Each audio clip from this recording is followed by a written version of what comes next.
Okay, so welcome everybody to this last OASIS Lunchtime talk of the spring season. We have a special occasion today. We have not only one talk, but two talks actually. The first talk is takes place now for the next hour, including comments and questions.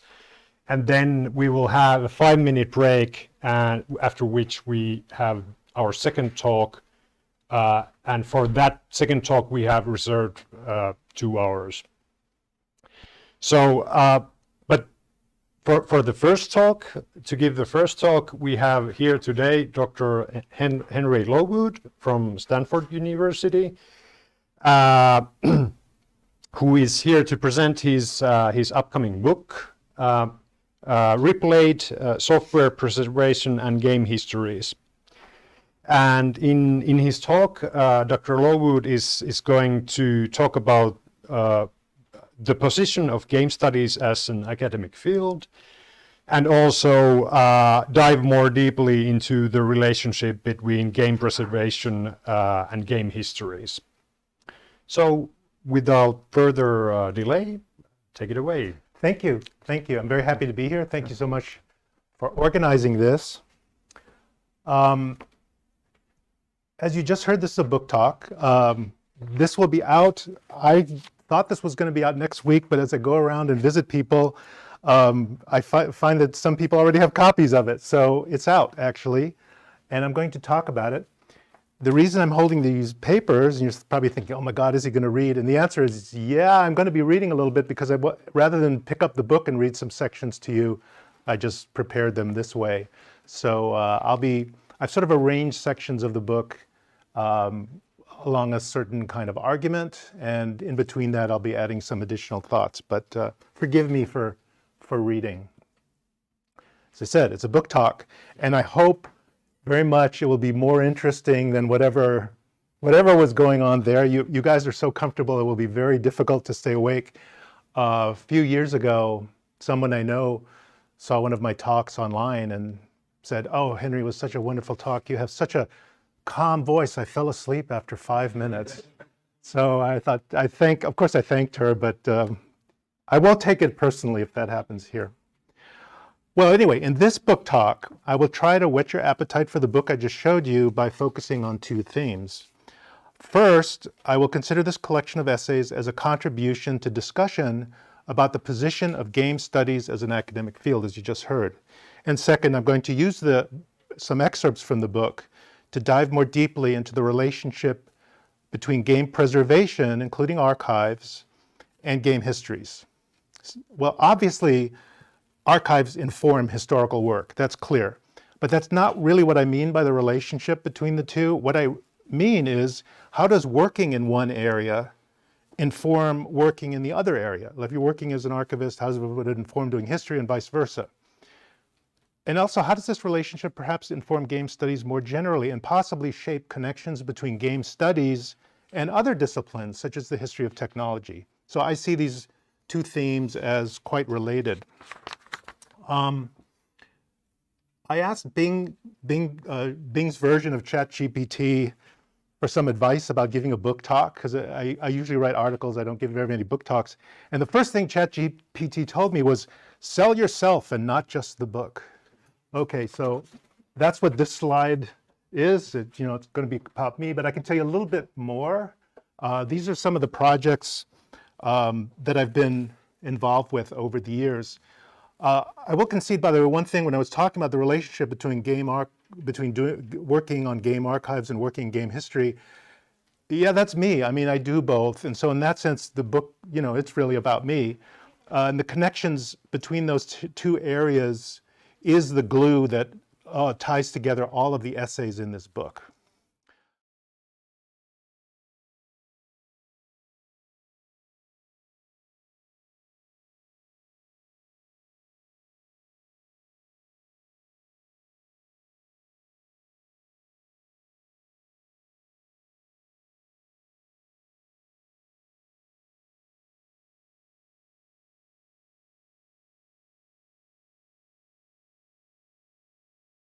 different projects we've done to try to save materials related to software, materials related to game history, and things like that.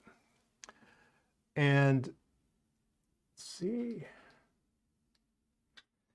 So these curatorial projects, they basically boil down to 3 areas of work. Building game collections, first of all. Stanford was the first institution to collect historical software. We made a major acquisition of a historical software collection, the Cabernetti collection, beginning in 1997. So we've been collecting software, historical software, for over 25 years. And I've done some work on this. It was the first acquisition by any institution. When I say that, I mean, this does not include things like copyright deposit that some national libraries, of course, they collected software before then. Okay, so building game collections is the first thing, then preserving those collections, including preserving software and games, and then finally acquiring archival documentation to give context to all of those things. So now that you know a little bit about me, let's go back to the book and what that might have to say about the state of game studies. Replayed is a collection of my published essays, plus 2 of my previously unpublished essays, 2 additional essays by Matt Kirschenbaum and Rayford Gwynns, respectively. And then there's a somewhat lengthy interview between me and T.L. Taylor about some of the things we wanted to talk about, basically, for the book. And now I'm going to very immodestly compare my book to a similar project that was published in 2011 called Histories of Computing, which collected the essays, the writings of the historian of science, Michael Mahoney. This was edited by Thomas Haig and also included some additional essays and such. Michael Mahoney, one of the things I hope I accomplish here, and I've hoped to accomplish in other talks that I've given, is to introduce people to Michael Mahoney. Maybe after this, maybe look him up a little bit and become familiar with some of his writings. He was a historian of science and computing. As you can see from just this very select group of titles, he wrote a lot about the historiography of computing. And this is going to lead me now to the first passage from the book I'd like to read to you. This is from a talk that I gave a few years ago at a conference called Game Engines and Game History. Okay, so now I'm reading from the book. In an essay called The History of Computing and the History of Technology, published in 1988, Michael Mahoney reflected on the former subject's puzzling lack of impact on the latter until then. The importance of computing and informatics was widely recognized, and there was a natural relationship between these subjects. So why had the history of computing lagged as a subdiscipline of the history of technology?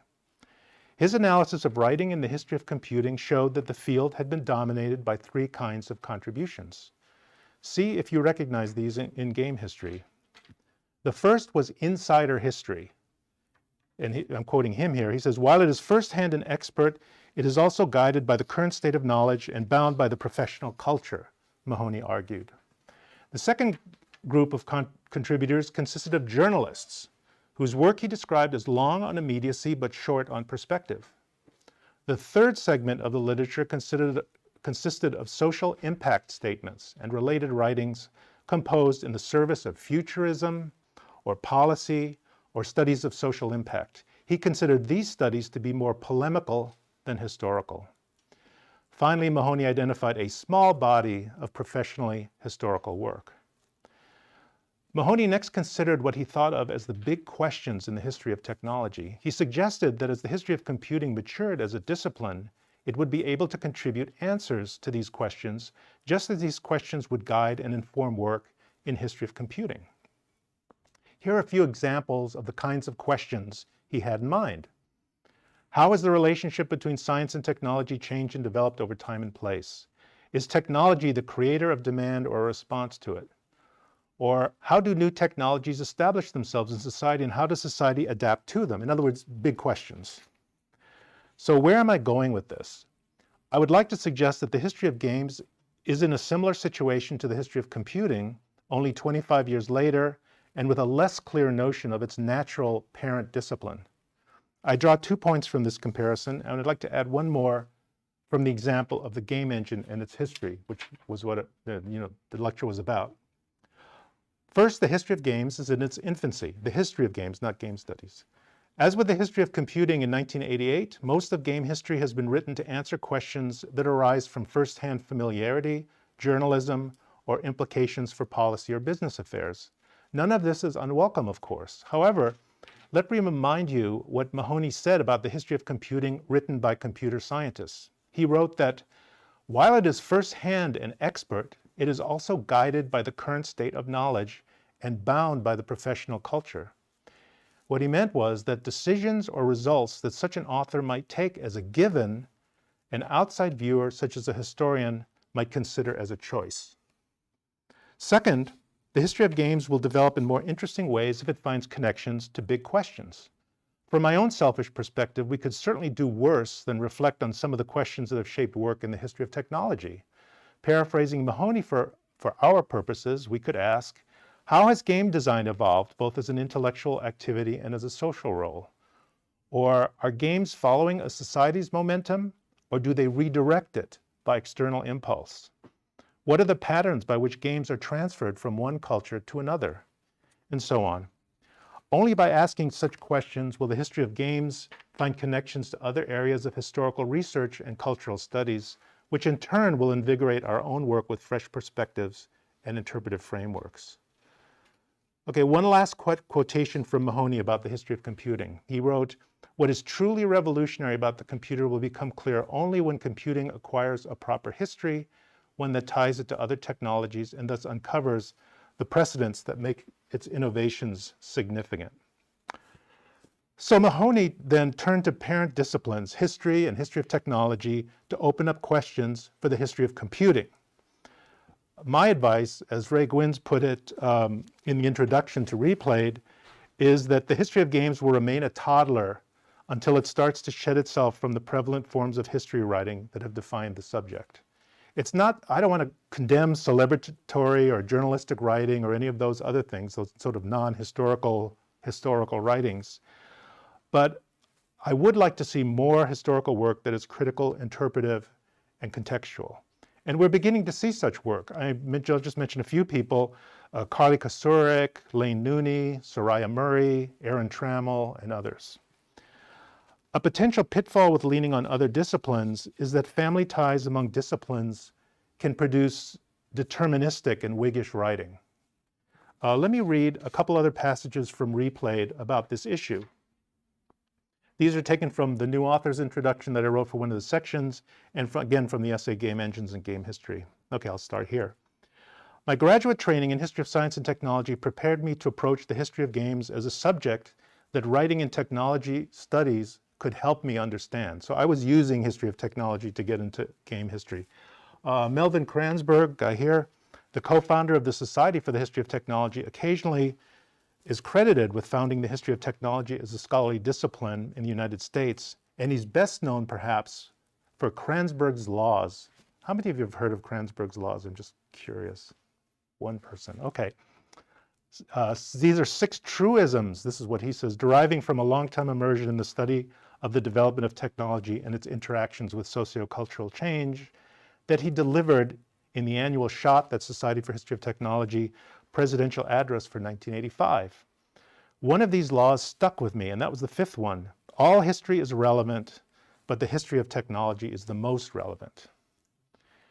Now, technological determinism, which that kind of is not what I take from Kranzberg to the history of games, though. Rather, the lessons that I find useful to port over from histories of technology usually have to do with how human beings interact with other people to use, work on, and transform technologies, generally, while these same technologies also work on them. So do I mean that games are a form of technology and the history of games is therefore a subfield of the history of technology? No, that's not what I'm trying to say. Maybe I'm not saying it so clearly, but that's not what I'm trying to say. A closer starting point is this quotation from Brian Sutton Smith, which I used as the heading of one of my essays in the volume. He says, the adaptive problem to which the video game is a response is the computer. The computer is to this century, the 20th, not the 21st, what printing was to the 16th century. Admittedly, this is a very broad McLuhan-esque kind of take on the impact of media technology on human culture. And that's not what attracts me to this statement. Rather, it's the idea of games and computers as adaptive problems. In other words, how people individually and collectively respond to digital games as part of the larger, longer-term impact of computing technology on human cultures. And this now a little bit from game engines and game history again. We should perhaps not at all be surprised that a quintessentially modern technology was the foundation for the modern game industry. Recall John Carmack's opinion, Doom and Quake, that id Software derived its value as a company from technology, not from game design. A historical narrative consistent with these points would argue that the success of Doom and Quake as games encouraged developers and players to exploit id's new game technology and modular content model. So you could say technological change fueled the dynamic growth of the PC game industry through the 1990s. Ripples became waves as innovations in middle technologies such as graphics and sound cards, in hardware or AI and physics engines, and software kept pace with the expanding game industry, and the intense development of these component technologies sparked secondary innovations as well. For example, it's been argued that the game industry created demand for 3D graphics hardware, which in turn provided a favorable environment for improvements in computer-aided design and other fields. So again, maybe this deterministic shoe fits, right? Well, okay, it was fun to try it on, but before we buy that shoe, let's keep shopping a little bit. And for that, I would just want to read from the communications historian Susan Douglas. She provides a different plot idea. In her Da Vinci Middle address in 2009, Douglas, again for shot, Douglas relied on a poetic structure or trope specifically identified in Hayden White's historiographic writing, and that structure is irony. Douglas tells us about the irony of technology. Like many historians weaned on social construction of technology, Douglas rejected long ago the technological determinism that she had learned as a graduate student trained after the 1970s. For example, in the writings of Marshall McLuhan. When she later rethought the relationship between technology and social context, she found a new attention to what are now called technological affordances that tell us what certain technologies privilege and permit that others don't. We might say that as often happens as polarizing debates wind down, the middle position begins to look attractive. Douglas concluded that a reasonable take in this case on communications media would be that technologies define a suite of affordances, yet these affordances do not determine actual historical use. The process of producing often ironic and unintended consequences is indeed, as the social constructionists would have it, a process of negotiation. While the affordances are not to be denied, their impact is critically shaped by business imperatives, by use, legal constraints, and other, messy historical complications. Douglas's contemplation of technology as ironic can be applied to the game engine. The id developers originally considered the game engine as a way to solve the problem of producing computer games more efficiently. Build one engine to produce a series of 3 Commander Keen games, for example. This is efficiency like Peter Jackson filming 3 Lord of the Rings films more or less at the same time. Its 1991 summer seminar revealed a more general idea, but still an idea associated with efficiency. The licensed game engine could become a platform upon which diverse games could be constructed. In either case, the engine developer provides core functionality, that is, a set of affordances, and game developers then decide how to deliver new game mechanics and assets using the engine. Games built this way are the product of a modular design concept built around the game engine, but the use of this technology is shaped by constraints ranging from business practices and commitments to user needs and objectives. Skip ahead here. In the case of the game engine, we might ask if expectations about open software and player-generated content made possible by game technology have been realized as they were imagined originally. Ideas about game production, design, business models, and player creativity have played upon the expectations made possible by the game engine.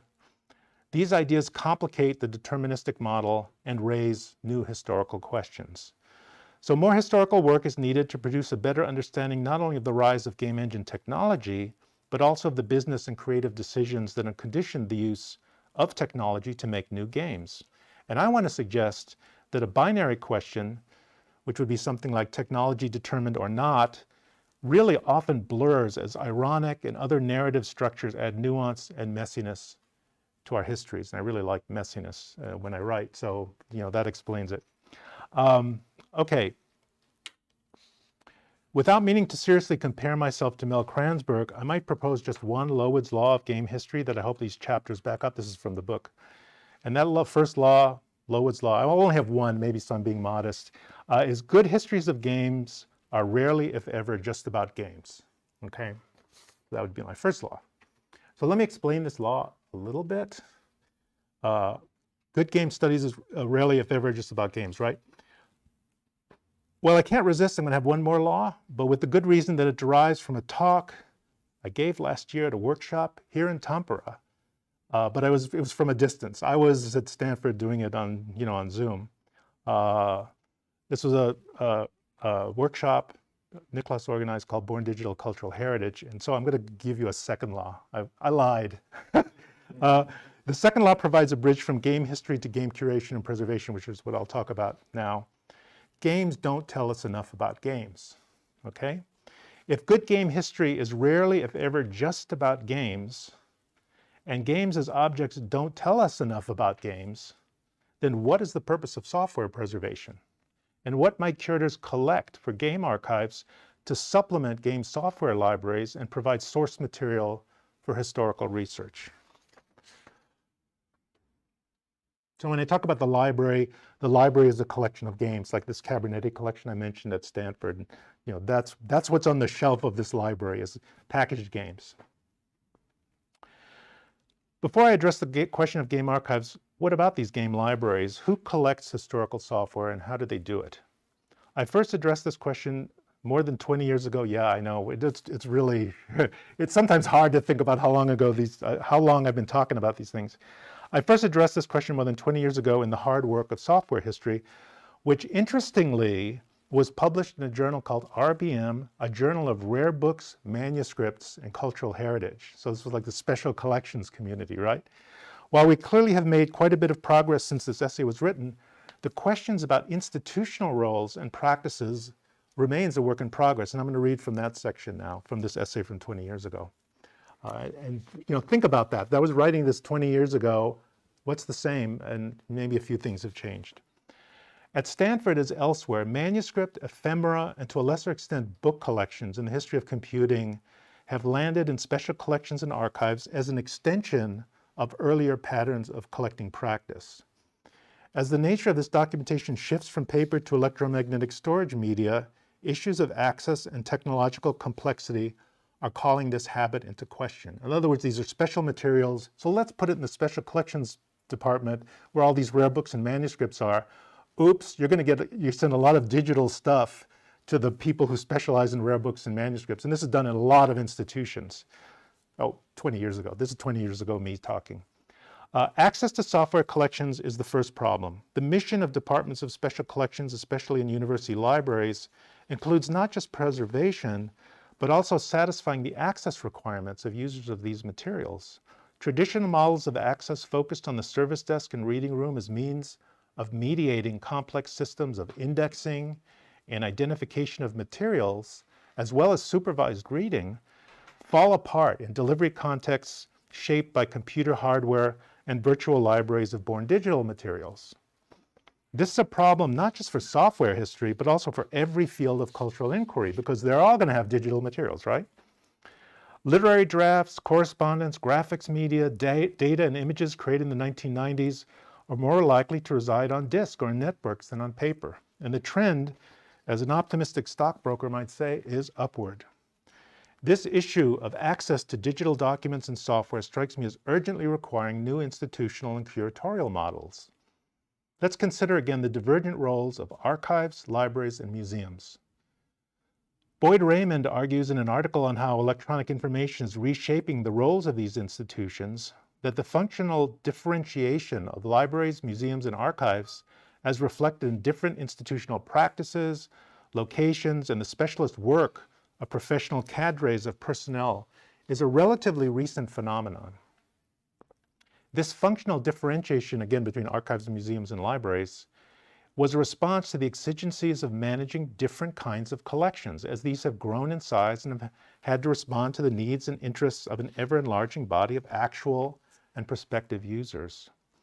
Raymond's view is that individual scholars continued to favor the ideal of a personal cabinet of curiosities finely tuned to specific research, an ideal that considers the format of artifacts and media as irrelevant, while stressing content.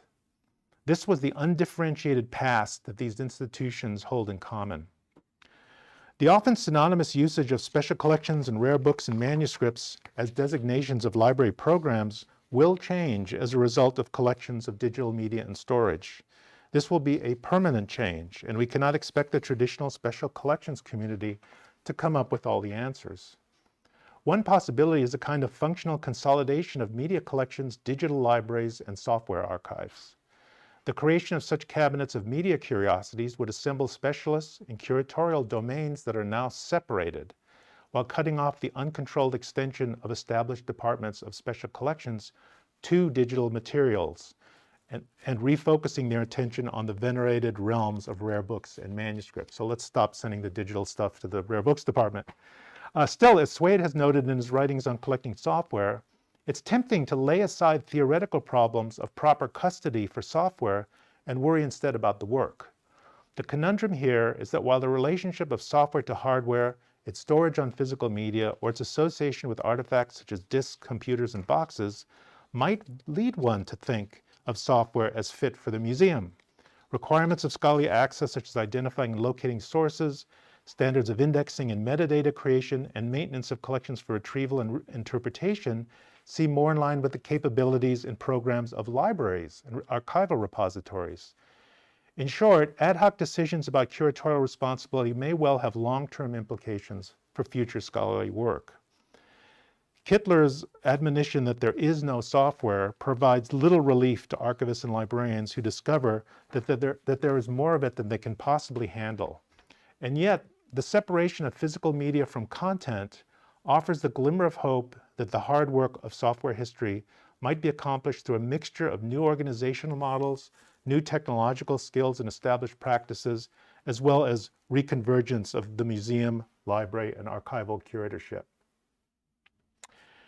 So let's talk about archives now. That was libraries. Now, the collection of the games or other kinds of software. Let's talk about what the archives will be doing. As for what we would collect from what we see as the role of archives as distinct from game libraries, here's what I wrote, and it is what it is, not what it was, which is a talk I gave a few years ago, again, about born digital and cultural heritage. And this passage that I'm going to read to you is about what I call the lure of the executable. The lure of the executable evaluates software preservation in terms of success at building collections of software that can be executed on demand by researchers. Why do we collect historical software? Of course, the reason is that computers, software, and digital data have had a profound impact on virtually every aspect of recent history. What should we collect? David Behrman's answer in 1987 was the software archive. He distinguished his archive from what I have just called the software library. The archive assembles documentation. The library provides historical software. The archive was a popular choice, actually, in the early days. They had no idea how to collect software, so the archive was really the only choice. Margaret Hedstrom, for example, is a very well-known early digital archivist in the US. Margaret Hedstrom reported that attendees at the 1990 Arden Conference, which, believe it or not, I attended, on the preservation of microcomputer software, debated whether it was necessary to preserve software itself in order to provide a sense of touch and feel, or whether the history of software development could be documented with more traditional records. Let me just repeat like what that was about. She basically said, you don't need software to document the history of software, okay? In 2002, the Smithsonian's David Allison wrote about collecting historical software. Smithsonian, the big guys. He wrote about collecting historical software in museums, that supporting materials are often more valuable for historical study than code itself.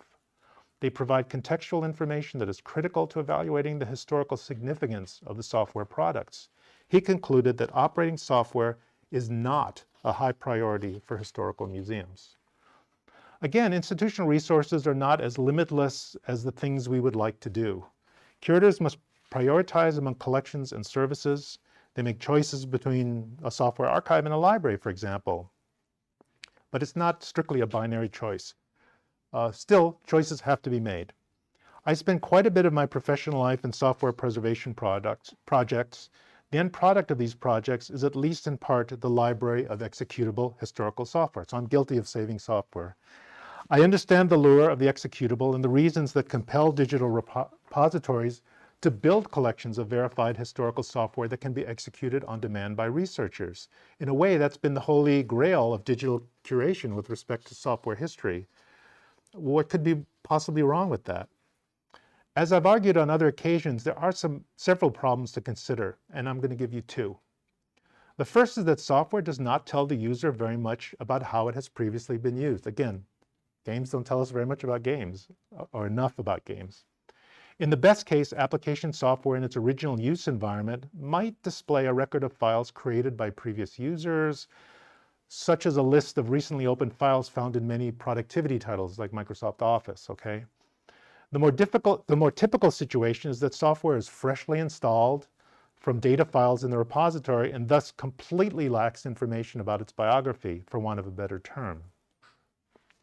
The second related problem is fundamental.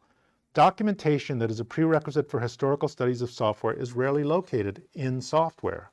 It is more accurate to say that this documentation surrounds software in development archives, including source code, and records of use and reception. It's important to understand that this is not just a problem for historical research. Documentation is also a problem for repositories. If contextual information, such as software dependencies or descriptions of relationships among objects, is not available to the repository, and all the retired or maybe by then dead software engineers who knew the software inside and out are gone, it may be impossible to get old software to run anyway.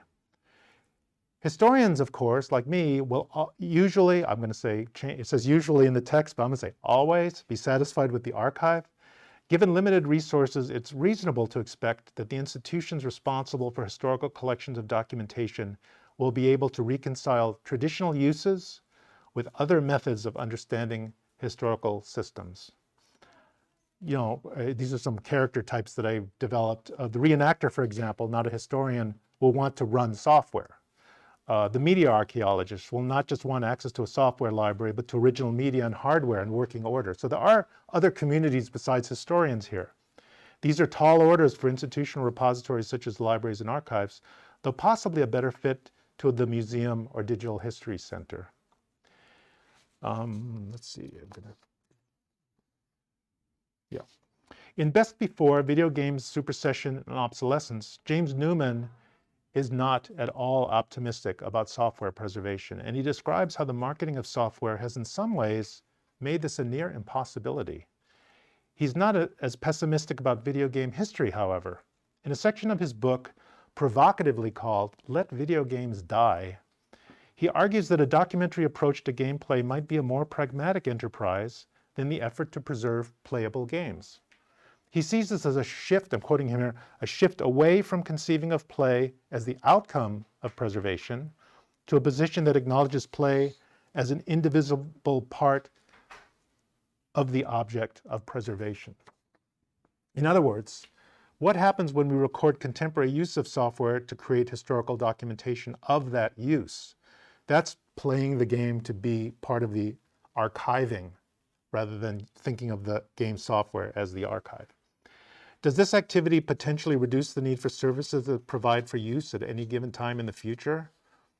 This strikes me as kind of plausible as a historical use case, but not for other communities like the reenactor or the media archaeologist. So in other words, you would just have records of people playing games and documentation of that and video recordings of people playing games, but not preserve the original materials.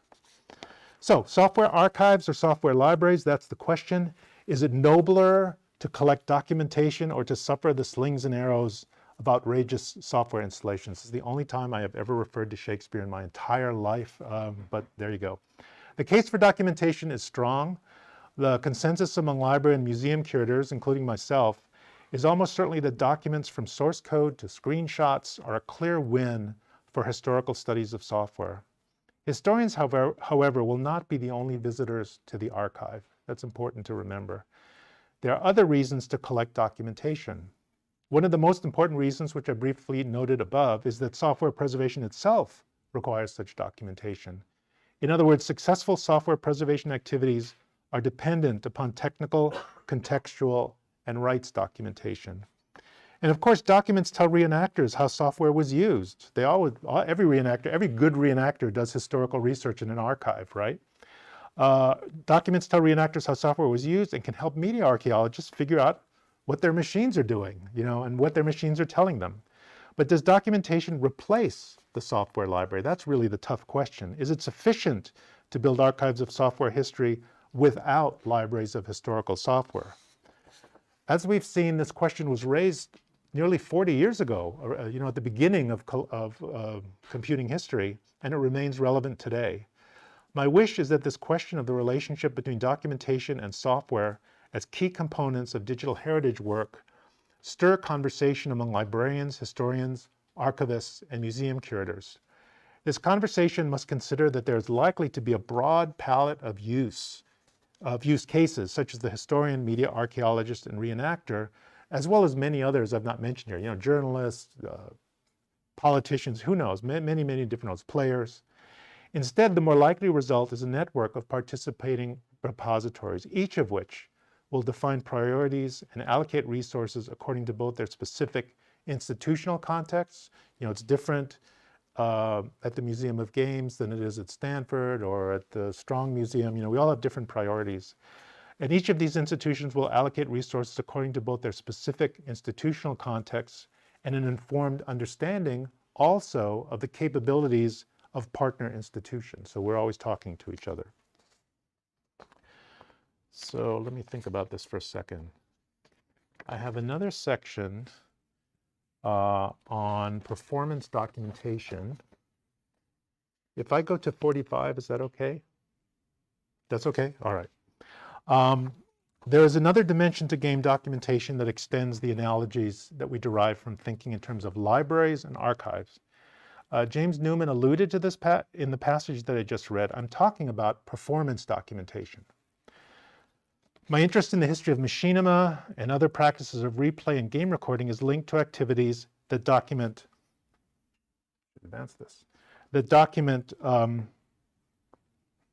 game performance. And so I'm going to read now from Video Capture, Machinima Documentation and the History of Virtual Worlds, which I first published in 2011. On the passage I selected for today, I wrote about asset compositing in machinima as a clue to thinking about the preservation of artifacts from virtual worlds with a nod to a virtual future for museums. And again, this is not 2023 Henry speaking, this is 2011 Henry speaking, so take that into consideration.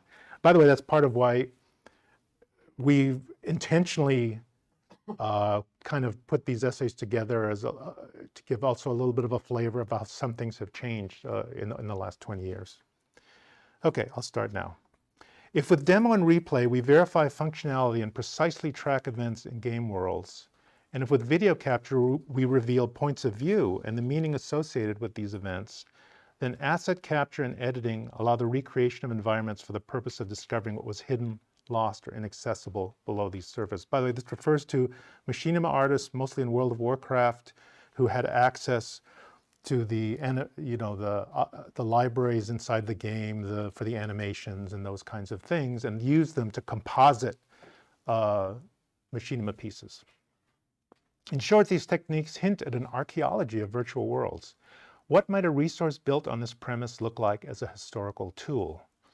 The newfound power realized by World of Warcraft machinima makers amounted to pulling assets out of the game and importing them into the artist's workspace.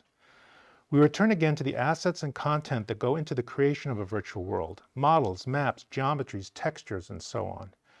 We do not yet know how future scholars will visualize, analyze, and understand these artifacts in a digital repository consisting of data files and metadata. One way of guessing how future historians might access these materials is suggested by the administrator modes that we have in early examples of digital repositories today, again, 2011, in which the archival collection is presented essentially as a file directory.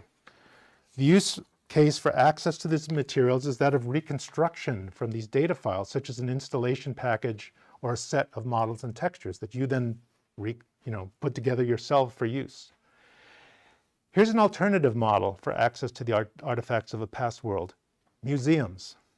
A natural history museum, for example, houses models and suitable spaces for these models. If we go there to see dinosaur skeletons, they are likely to be depicted in front of a diorama that takes the visitor to the prehistoric savanna. The access model in such a museum is based on the visual arrangement of artifacts, and it is reinforced by immersion in a simulation of the historical world of the artifacts. It should be possible to do something similar with 3D artifacts from virtual and game worlds. The importing of models to make machinima provides a clue to how we might go about this project, and in essence, construct digital dioramas about lost virtual worlds. The first step is to think of objects such as maps and models in virtual worlds as historical artifacts. Historians often distinguish between artifacts and documentation. Both are objects that have survived from the past and can be used by historians as primary sources. According to the Oxford English Dictionary, an artifact is an object made or modified by human workmanship, while a document furnishes evidence or information. As the practical work of machinima artists described already suggests, use of the model viewer and map viewer, this is in World of Warcraft, makes it possible to export 3D models and maps from the software environments in which they support digital games and virtual worlds to another piece of software. That makes them virtual artifacts. For example, after the necessary transcoding, an exhibition created on a Second Life island might be imported into the repository, or perhaps a level from a historical game such as id Software's Quake might be created from an original installation package. Of course, it would be necessary to validate the authenticity of these objects if the purpose of this process was to support historical work rather than, make machinima. Maps, also known as levels, zones, and by other names, are among the most important artifacts in game development and player cultures. We've already seen evidence in the work of the Nagaholics concerning the importance of documenting the exploration of game worlds. This was a group that went through World of Warcraft and documented stuff, even parts of the world under construction. They exploited all kinds of glitches and things to get to places they weren't supposed to be. Whereas in the real world, a map is ordinarily a 2D representation of an area. In the design of game and virtual worlds, it primarily means the area itself, including the objects and challenges embedded in it. Thus, a map is an artifact created by the developers of a game or modified by players. A huge part of player culture encompasses players' efforts to analyze these spaces, recreate them as mods and games other than the ones in which they were originally created, or build viewers and projections to better visualize how to optimize their gameplay in these spaces. As artifacts in a digital repository built with virtual world technology, historical maps would not just be artifacts, they might also provide spaces in which to cite other objects and documentation, such as models, screenshots, videos, and the like, that provide information about what actually happened in these spaces. An interesting quality of virtual and game worlds is that many of them can be navigated by in-world coordinate systems, much like real-world cartography.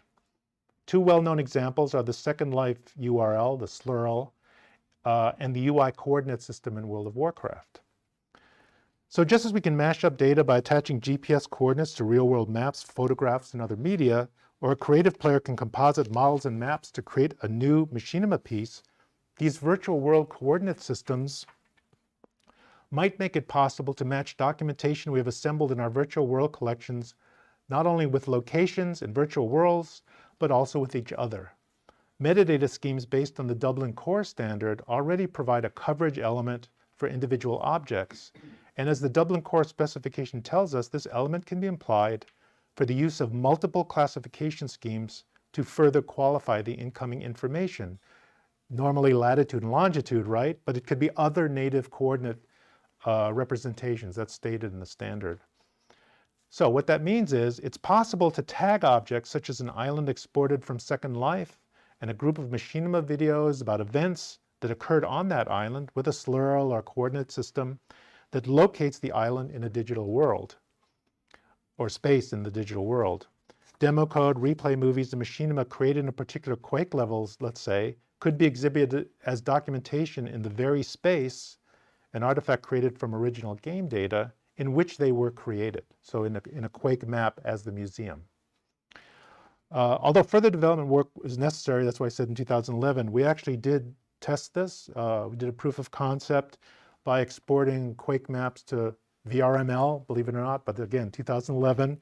And we were able to move around and place objects in this Quake map that related to the space in the Quake map you were viewing those objects in, okay?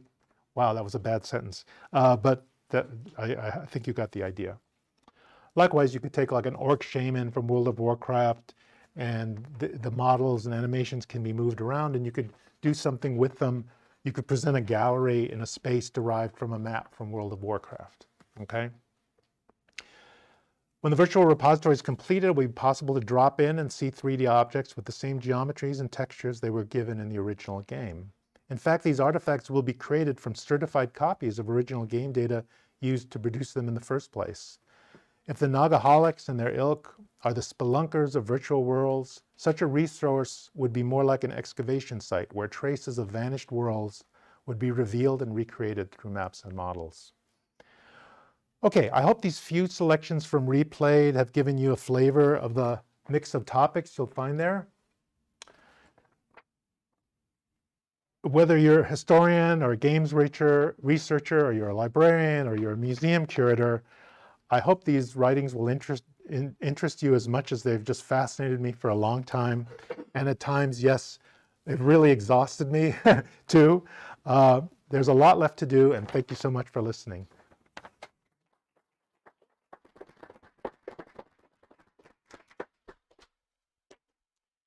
Okay, thank you so much, Henry, for the talk. I think it was very interesting, and many of the sort of presented kind of points and issues I know intersect with the kind of the research or the past research of many of the people here in this room. And of course, with the archivists in the room, but and certainly I can remember in early 2000s, well, 2007 or so, when I was writing my bachelor's thesis, I was reading your stuff about machinima. I think, I'm pretty sure. Yeah, but let's take questions. So I'm sure there are some. Yes.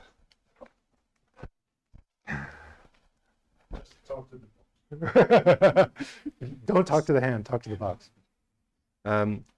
Very maybe not so interesting question, but you mentioned just about the very first games that you started to archive. What was them, or what was it? What was the first? Was it a software or? So it was everything. So Stephen Cabernetti. And when was it? Sorry. And when was it? We started in 1997 to acquire this software, and we finished the acquisition, which was quite complicated, 2 years later. The collector was a fellow named Stephen Cabernetti. He was the son of an executive at Digital Equipment Corporation. So he had access to a lot of things, including computer shows. So he would go with his father to all these computer shows, and just in high school already, when he was maybe 15, 16, 17 years old, he started collecting stuff from all of these shows. Went to Stanford for a year or two, didn't finish, left Stanford, did some other things, including he started, and this could also be the first of this sort, he started a foundation and planned a thing called CHIPS, which was like computer history, something or other, for archiving software. He had a stellar board, all because his father was an executive at the biggest mini computer company. He knew all these people in the computer industry, had a great board, and started collecting his stuff. Unfortunately, he contracted a nasty illness in his late 20s and died very young. So his family was stuck with everything that he had collected. His sister looked online, said, 1997, who can we give this to? We had the Silicon Valley archives, we still do, at Stanford. She hit our website. Thank God we had a website in 1997, and said, "Oh, these guys might be interested." Contacted us, and after negotiating with them for a while, we received this all as a gift. So it included about 20,000 pieces of software from Magnavox Odyssey, software and hardware from the Magnavox Odyssey to about 1993. Okay, but so the 70s, 80s completely, and the early 90s. Magazines, the archival documentation about his foundation, 3 games that he himself had produced, which were sort of like early educational ebook kind of adventures, you know, many artifacts, board games, you know, all kinds of things. It was a gigantic acquisition. I always just make this joke when the library director is the same library director as at Stanford now. Whenever he's there and I'm telling people about this, I always make the joke that thank God I wasn't fired for bringing this collection, because we had no idea what to do with it. And the library director always corrects me. He said, "No, you know, I'm just teasing," because he knows he wasn't going to fire me. He was very supportive of this.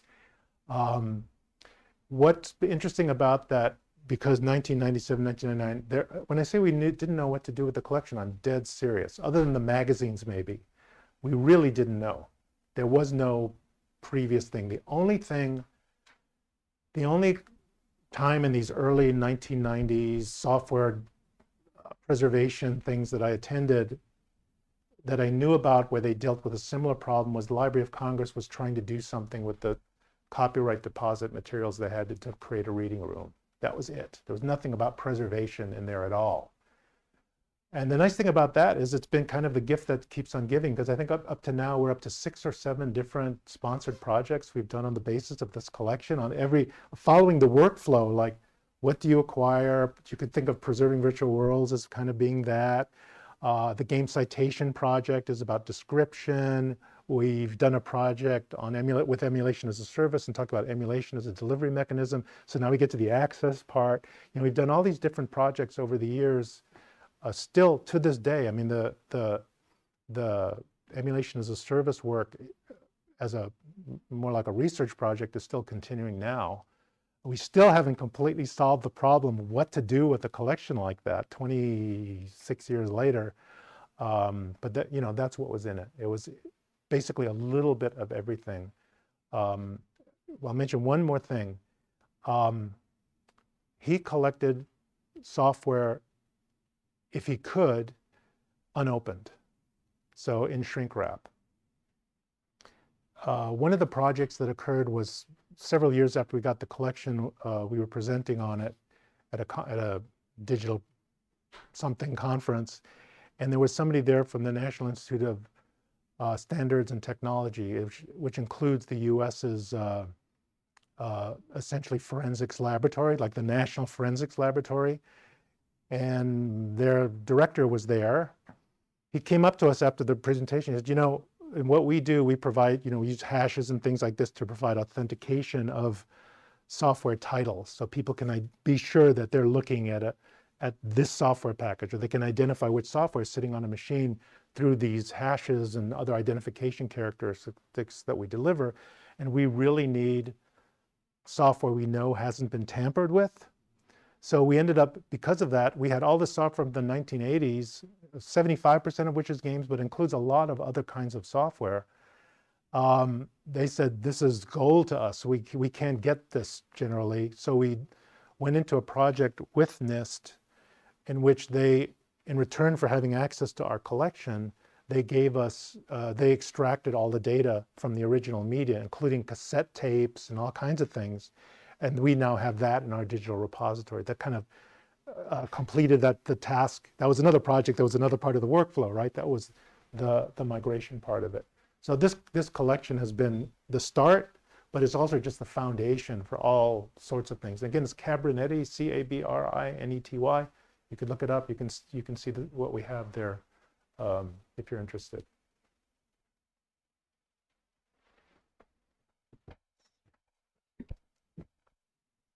Thank you.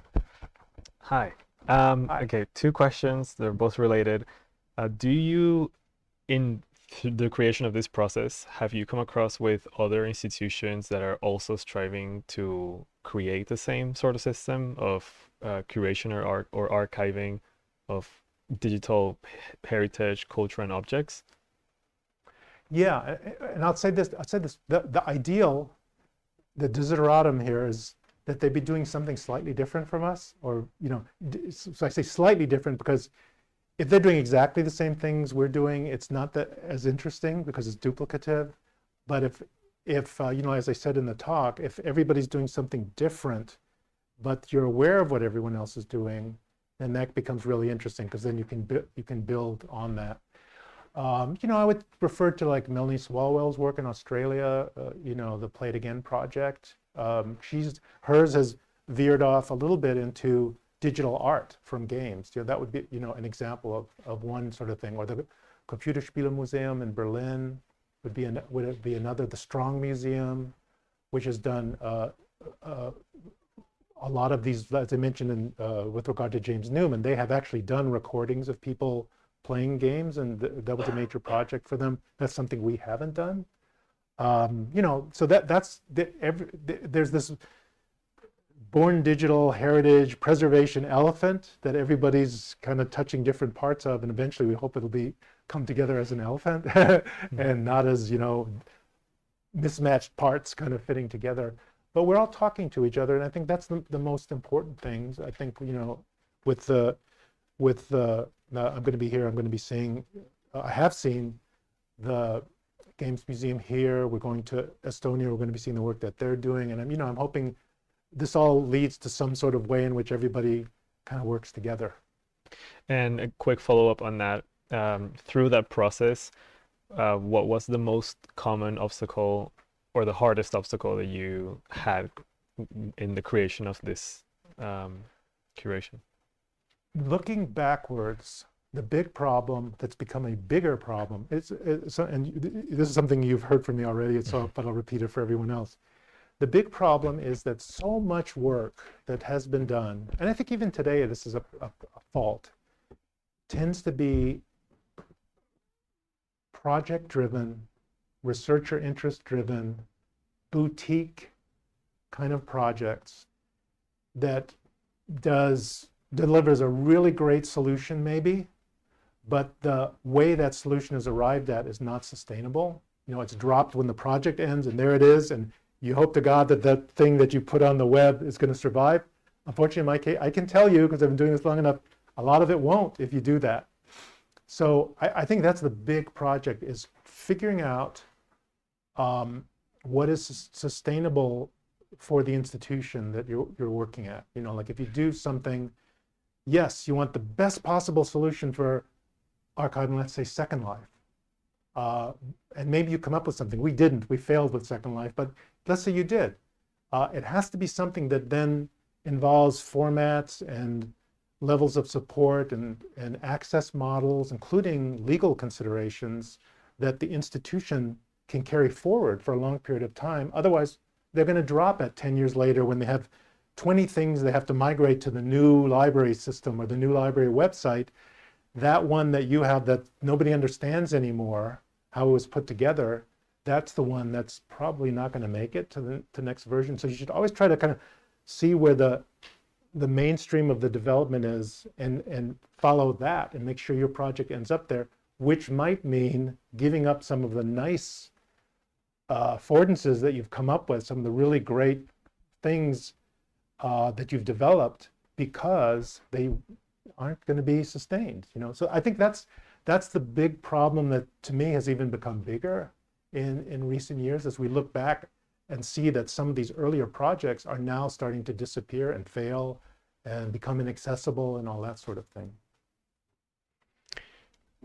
Okay, that's all the time we have for questions in regards to this talk. We will continue in 5 minutes with our second talk, but before that, before our break, let's give one more round of applause to